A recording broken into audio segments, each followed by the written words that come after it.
aim is not to tax production. Our aim is to increase our productive activity, capacity to produce. Then we can tax our consumption. And that is the direction of our economic planning. And then we want to increase the trust that we have in government.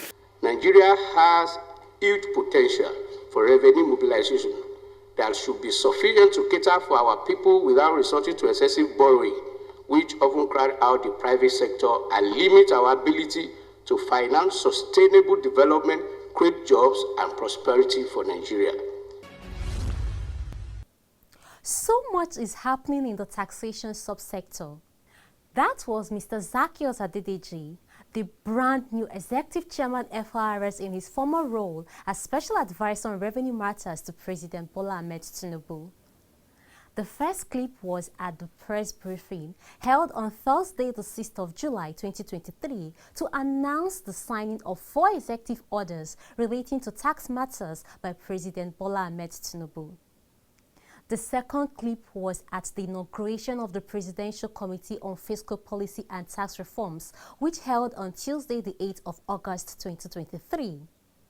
On Thursday, the 14th of September, news came out from the presidency announcing Mr. Zacchaeus Adedeji as the new Executive Chairman of the Federal Inland Revenue Service. Mr. Adedeji had earlier on the 15th of June 2023 been appointed as the Special Advisor on Revenue Matters to President Tinubu. Just 3 months after, Mr. Adedeji has moved up to the exalted position of Executive Chairman FIRS.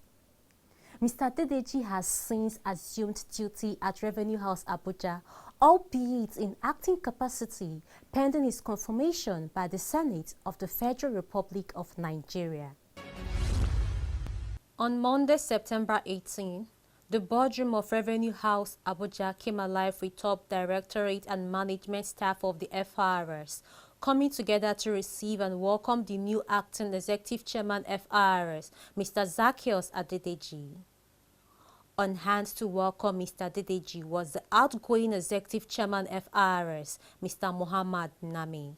In his valedictory speech, Mr. Nami began by going down memory lane.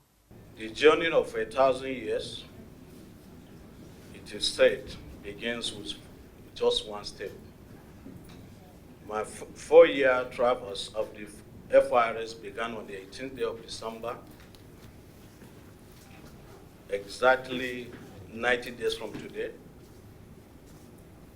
2019, with confirmation of my appointment as the Executive Chairman of FIRS by the Senate of the Federal Republic of Nigeria.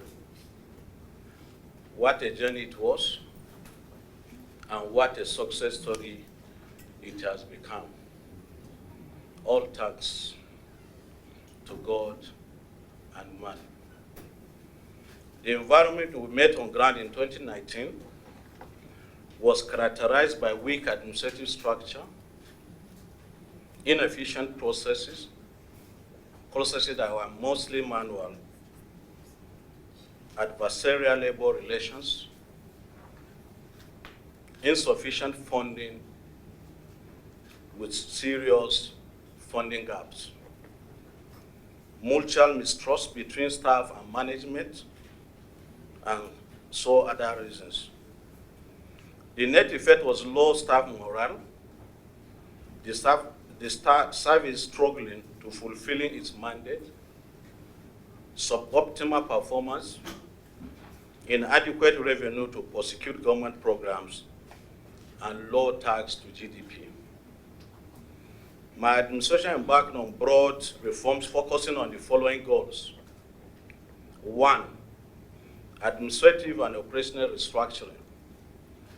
The main objective of this goal was to properly align functions for seamless workflow and ultimately efficient service delivery. In order to achieve the said goal, we effected proper staff placement, devolved FIRS administrative structure into 7 groups, created new functional units, established industry-based tax offices, and decentralized audit and investigation functions. Mr. Nami proudly recalled the due emphasis placed by his administration on automation of the tax administration process. The service achieved this goal by using in-house capacities to develop and deploy the tax pro marks which had been in use since the year 2021. As of today, the automation program is delivering online TCC, automated VAT collection system, and integrated tax payment, among others. On other initiatives, in order to prioritize and satisfy taxpayers' demands, the service installed a 24-hour call center to attend to inquiries. In addition, the service instituted a very effective process for collaborating with stakeholders. The result is a tax environment devoid of needless disputes and enabling voluntary compliance. Making FIRS service that is data-centric was the fourth goal. In order to achieve data-inspired decisions in the service, we created the Intelligence and Strategic Data Mining and Analysis Department to source, analyze, and disseminate data for tax operations. The data provided by this function has greatly enhanced the quality of tax compliance and enforcement activities. On the fruits of reforms, the implementation of these measures greatly improved the output of the service and specifically resulted into the following. 1, the turnaround time for tax operations is reduced significantly. The service secured ISO certification for some of its processes. 3, improved voluntary tax compliance, successfully altered the tax revenue mix in favor of the non-oil taxes. E, the FIRS set new collection records in the year 2021 and 2022. F, the service is currently contributing over 70% of the revenue being shared monthly by FAC. The service is on track to set yet another record in 2023, as it collected over 8.5 trillion naira already, cash, from 1st January to 14 September, and have assessed, reconciled, recovered over 4 trillion naira outstanding tax liabilities and sequestered funds from NNPC on behalf of the Federation. This total sum of over 12 trillion is exclusive of amounts invested by our taxpayers under the Road Infrastructure Tax Credit Scheme and tax implications of waiver by government from January 2023 to date. During the inauguration of the SY board members of the service, I promised to raise the country's tax to GDP ratio from 6% to 10% in 4 years. We already have achieved a tax to GDP ratio of 10.86% within 2 years, that is at 31st December 2021. It may interest us to know that our projected total tax 2022 collection is a minimum of 15 trillion and a projected tax to GDP of nearly 14% by end of the year 2023. Certainly, the projections by the current government of the tax to GDP of 18% in another 4 years is not only realizable, but can be surpassed. Following Mr. Nami's speech, handing over notes were signed and presented by the outgoing Executive Chairman FIRS to the incoming Acting Executive Chairman FIRS, after which Mr. Zacchaeus Adedeji delivered his inaugural address. First and foremost, I extend my heartfelt salutation to my predecessor, Mr. Muhammad Nami, whose leadership during his tenure elevated our standards, paving the way for our future endeavors. Mr. Nami's commitment to excellence has set a remarkable precedent for all of us. I am really privileged to be the one succeeding him. And why? Because most of those seed he has planted, it is during my tenure that we will have those fruits. Thank you. I wish to convey my profound appreciation to each and every member of Federal Inland Revenue Services family, spanning from our dedicated coordinating directors to our accomplished senior managers. Your unwavering dedication to our vital mission of propelling our nation's economic engine is truly commendable. It is your collective efforts and commitment that form the bedrock of our success and drive us forward. Presently, we confront a pressing revenue crisis with a staggering 96% of government revenue being funneled into servicing our debts. This stark reality necessitates swift and resolute action on our part. We cannot afford to delay. We must act decisively to reverse this concerning trend.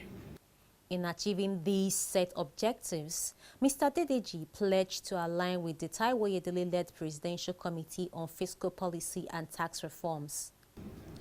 In our pursuit of greater fiscal future, we are determined to align ourselves with President Bola Tinubu's esteemed Fiscal Policy and Tax Reform Committee.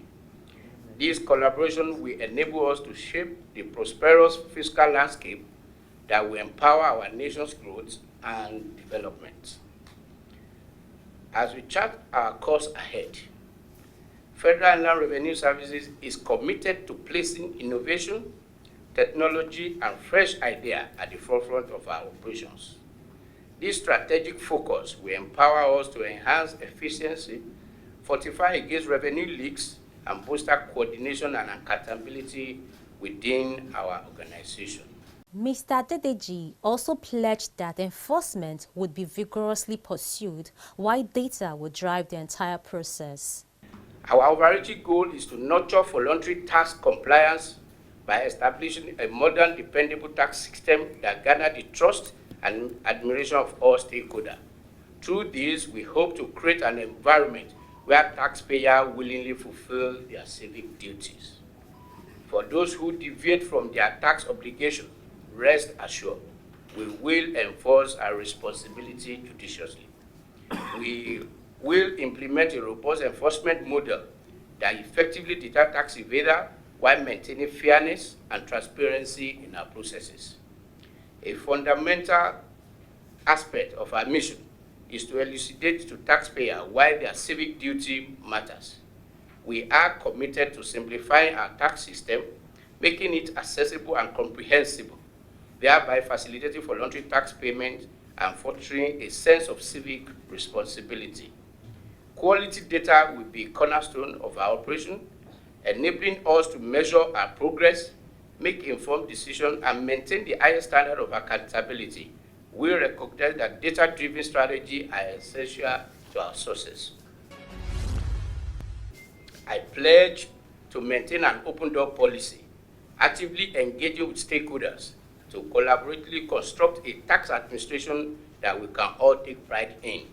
Together, we will build an institution that serves as a beacon of excellence. Our aspiration is audacious: to surpass Africa's rate tax to GDP ratio of 16.5% and achieve an impressive 18% within 3 years. By doing so, we aim to reduce our nation's reliance on borrowing and ensure financial sustainability. The principles of integrity, confidentiality, professionalism, and fairness are non-negotiable in our service to the nation. Upholding this value will guide our action and interaction as we work tirelessly to fulfill our mission. Lastly, but not being the least, I would like to emphasize our unwavering commitment to the welfare of our staff. Your dedication will not go unnoticed, and we pledge to recognize and reward your hard work and dedication. Agenda setting from the onset. A little about Mr. Adedeji.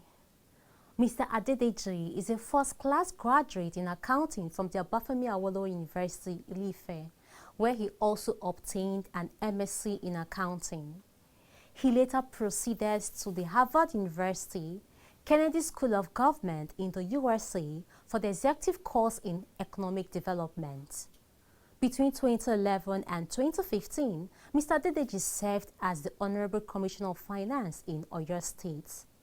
Prior to his earlier appointment as Special Advisor to President Tinubu, the new Executive Chairman of FIRS served as the Executive Secretary of the National Sugar Development Council. Mr. Adedeji is a fellow of both ICANN and CITN. We wish Mr. Adedeji the very best in his new appointment, and to his predecessor, Mr. Muhammad Nami, the very best in his future endeavors.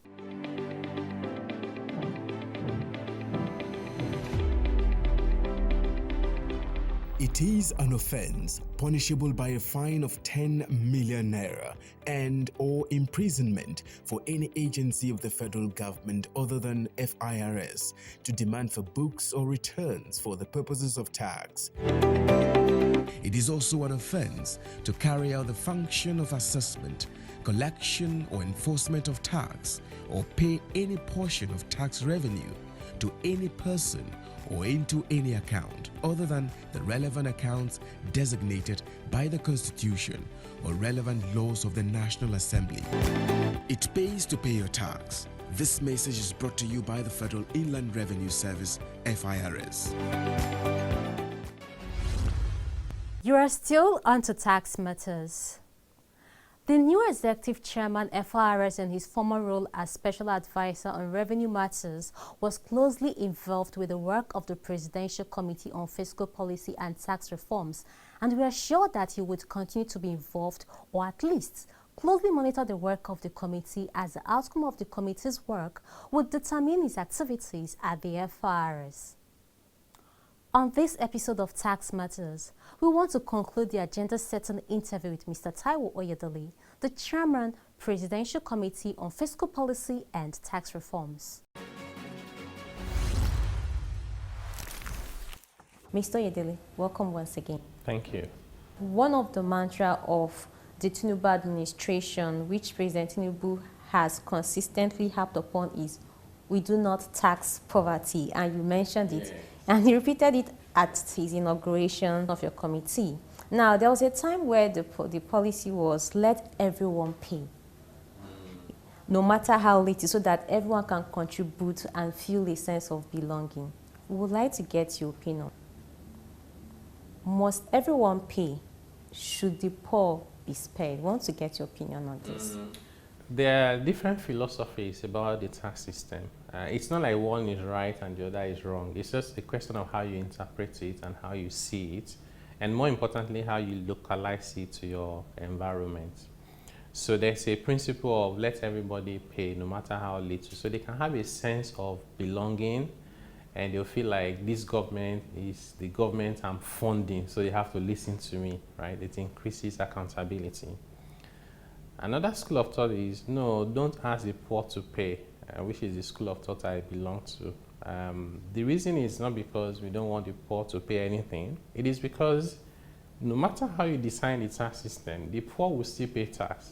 Now, when a poor person buys recharge card, even if it's 100 naira recharge card in a month, there's VAT on it. They've paid tax already. When they take transport, you know, apart from the shared one that is exempted, or, you know, sometimes it could be that they even buy, you know, they feel like, you know, once in a year. I remember when I was in the village, we tend to take soft drink like Coca-Cola during Christmas, right? Even if it's just one bottle a year you are taking, there's VAT on it. So everyone pays tax. It is not efficient to ask poor people to pay income tax, you know, filing returns, submitting them. They can't keep proper record, remembering how much they earn. So that's why around the world you have threshold, even VAT threshold. It took us so long to get the exemption threshold because the person that was hawking cola nuts in traffic and pure water was supposed to register for VAT and be filing returns. How? How is the person even so? They can't even keep record to save their life. Vulcanizers will file VAT returns. So there's a reason why around the world Even in environments that are more developed than us, based on tax system, they have exemption thresholds that are reasonable. So I do agree with Mr. President that we do not want to tax poverty. So we will use data and evidence to determine who is poor in our own environment, what is the threshold, and then we exempt them from paying income taxes. As much as possible as well, we'd exempt them from paying VAT on basic consumption. If you buy food, medical, education, those basic things that you need to survive, would exempt them from VAT. If you now have plenty of money, you want to go to a 5-star restaurant, or you want to buy an iPhone, that's okay. No crime in buying those things, but give us a little to take care of society. So that's the plan as to how we practically implement that concept. Without saying that it is wrong to say everybody should pay, we just think that how to pay is different in our own clime than the way we have implemented this concept in the past. I don't agree with the 1% minimum tax. If you earn minimum wage, don't pay any tax, including minimum tax. Interesting. Now, there is this mix-up between federal taxes or federal account and federation account, that's FAC. The subnational, that is the states and the local governments, share from federally collected taxes at FAC. For example, from VAT and companies' income tax revenues, yet they want to claim independence under the Constitution and impose consumption tax. Now, what is your view on this? And how will your committee get the states to cooperate and let businesses and individuals breathe? Yeah, no, we see subnational, particularly the state governors, maybe I should say state government, as a key stakeholder in this project, because you can't get anything done without the state cooperating with you. And so we're interested in engaging with them extensively. We're going to be using the platform of the National Economic Council, as well as the Governors Forum. We'll also visit some of them in their states. The objective is to align towards a common purpose of we have to make Nigeria a better place. That cannot happen by federal government alone. It needs everybody to come on board. So to your question around, federation allocation accounts, independence of states, they're sharing in it, I don't think there's a conflict in all of that. You can still be independent as a state, as provided for in the Constitution, and you then appoint the revenue service at the center to collect the taxes on your behalf. So VAT, for example, is collected by the FIRS, but 85% of it is shared to state and local government. So technically, that's a tax of subnational government. There is stamp duties. Stamp duties, the Constitution says, all of the stamp duties, whether collected by FIRS or by states, belongs to the state.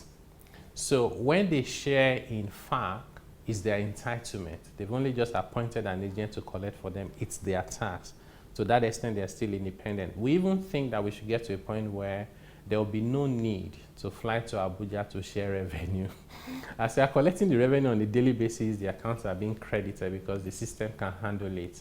So FAC can then be focused on fiscal policy, ensuring there's coordination when you bring states, federal government, and maybe local government together to discuss about fiscal policy in Nigeria. That's what we envisage going forward.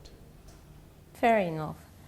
Now, Mr. President also emphasized the need to eliminate multiplicity of taxes, as well as the need to harmonize taxes across the 3 tiers of government. Now, what, in your opinion, is the best approach in achieving this? I think the best approach is to identify the taxes we collect now. So we're going to be asking both the government, what taxes do you collect? We will not stop there. We're going to ask Nigerian people, what taxes do you pay? Can you give us the evidence of the payment? So ultimately, we have a clear picture of the taxes we currently collect. And we're going to ask ourselves the honest question about, you have 100 and something taxes. How many of them are giving you 99% of your revenue? You find that that number is less than 10. So we then engage with all these politicians and policymakers who have the right to collect those taxes to say, the fact that you have the right to do something does not mean you should do it, right? Can we agree on a list of very few broad-based, easy-to-administer taxes, that we will collect and how we will collect it. Once we have that agreement, we then put it into law by creating a framework. In fact, we even think that we should be able to develop a template for states to adopt. Imagine that you come up with a tax harmonization code as a template. So you discuss it with the governors, they're happy with it. Lagos State can say, just put our name on top, we give it to our assembly and they will pass it into law. Ultimately, we come up with a list of harmonized taxes and levies that are very few, and a framework for ensuring that anyone, state or local government, federal usually would not go against what they agree. That goes against what we've agreed, and they make other people pay what they should not be paying. The people who are paying those taxes will present the evidence, and their monies will be refunded to them and charged against the government, the local government or state that has collected the money against our agreement. Same day next week, same time, it's another date for us to meet on Tax Matters. Thank you for watching. See you next week.